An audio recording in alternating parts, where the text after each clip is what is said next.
Slick back. No, slick back. That's what I said. Slick back. No, nigga, I'm a pimp named Slick Back. Pimp named Slick Back. Pimp named Slick back. Nigga, are you deaf? I'm a pimp named Slick.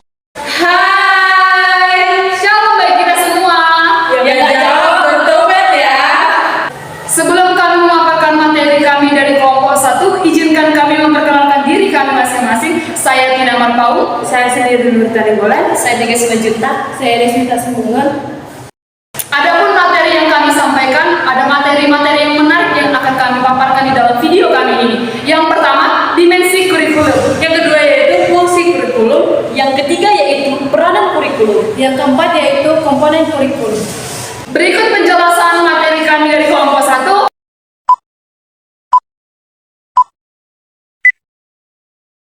Dimensi kurikulum.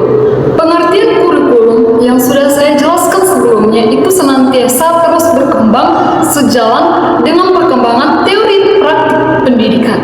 Dengan banyak beragamnya pendapat mengenai pengertian kurikulum, maka secara teoritis kita agak sulit untuk menemukan atau satu pengertian yang dapat merangkum semua pendapat. Tetapi dalam dimensi kurikulum ini sudah ada lengkap menurut teori Hamid Hasan 1988 yang kami ambil mengatakan bahwa pada saat sekarang istilah kurikulum ini memiliki 4 dimensi. 4 dimensi itu tersebut apa ya? Nah, kurikulum sebagai ide adalah yang bersifat dinamis, di mana selalu mengikuti perkembangan zaman sekarang. Yang diartikan adalah seorang guru harus mampu menuangkan suatu ide tersebut di dalam pembelajaran tersebut agar dapat berlangsung dengan baik. Artinya, guru dalam pembelajaran bukan hanya menggunakan metode dalam ceramah, tetapi dapat menggunakan media-media sehingga daya tarik kepada siswa tersebut dapat mengerti dan apa yang dikatakan kepada siswa tersebut dapat dipahami sehingga keberlangsungan di dalam pembelajaran tersebut dapat berlangsung dalam kreatif inovatif di dalam kelas. Yang kedua, kurikulum sebagai rencana tertulis. Yang ketiga, kurikulum sebagai suatu kegiatan. Yang keempat, kurikulum sebagai hasil belajar, hasil pembelajaran. Yang kelima, kurikulum sebagai suatu sistem yang dilaksanakan. Setelah di sini saya akan melanjutkan, yaitu adalah fungsi kurikulum. Kurikulum merupakan alat yang sangat penting untuk mencapai keberhasilan suatu pendidikan.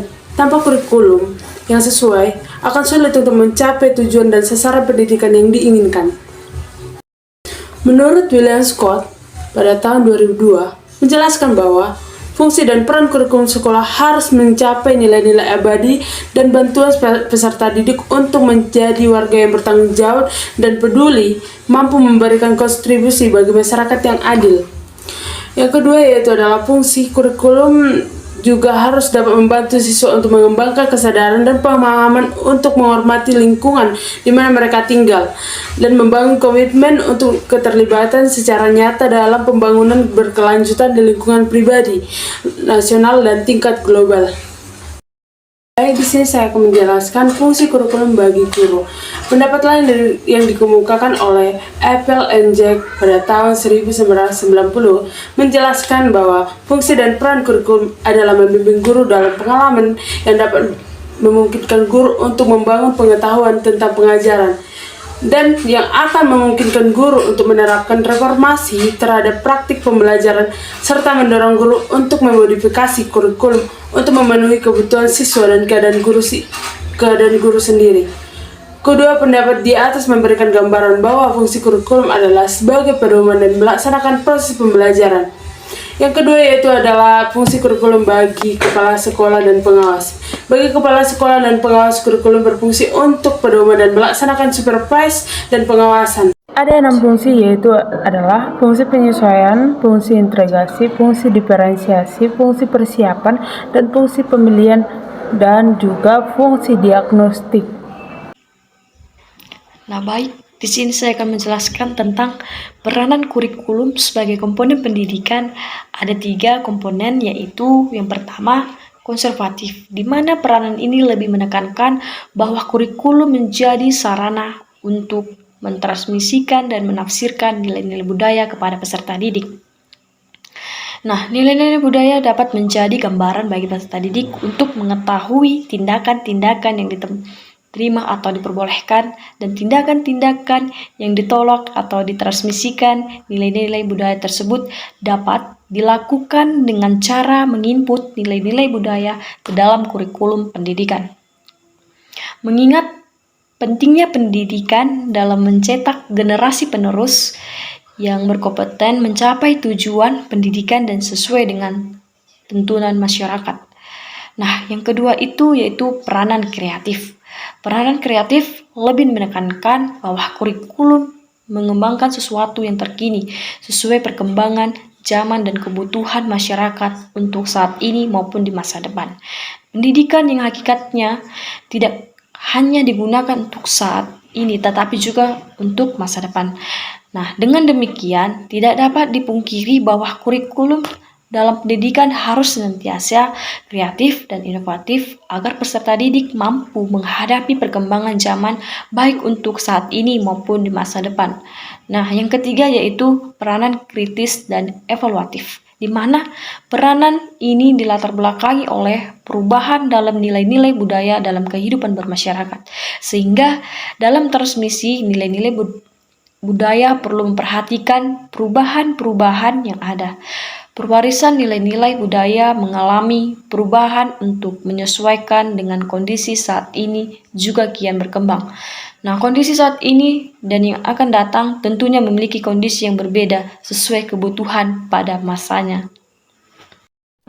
Baik, saya akan melanjutkan materi tentang komponen kurikulum. Pengembangan tujuan.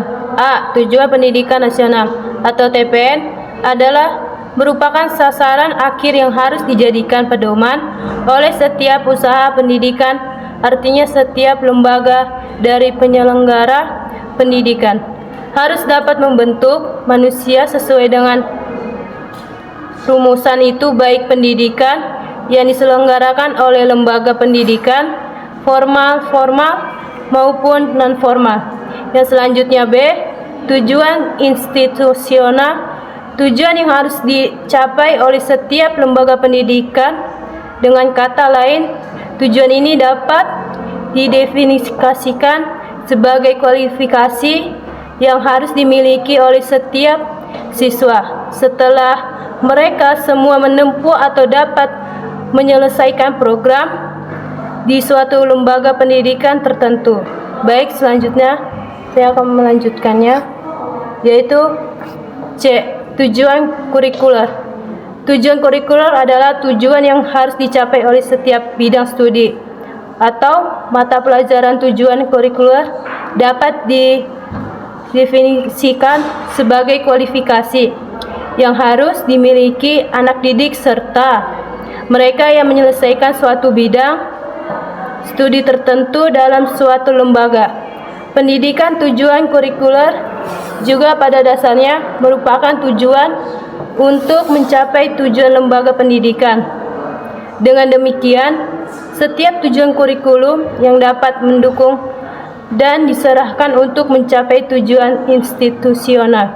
Dan selanjutnya, di tujuan pembelajaran atau instruksional, tujuan pembelajaran atau tujuan yang disebut dengan tujuan instruksional merupakan tujuan yang paling khusus. Tujuan pembelajaran adalah kemampuan, kompetensi atau keterampilan yang diharapkan dapat dimiliki oleh siswa setelah mereka melakukan proses pembelajaran tertentu. Hal ini dinyatakan. Beberapa kesimpulan tentang dalam materi kami, yaitu materi kami yang sudah saya sampaikan tentang dimensi fungsi kurikulum. Nah, dimensi fungsi kurikulum ini adalah tujuan dan fungsi dari kurikulum dalam proses pendidikan.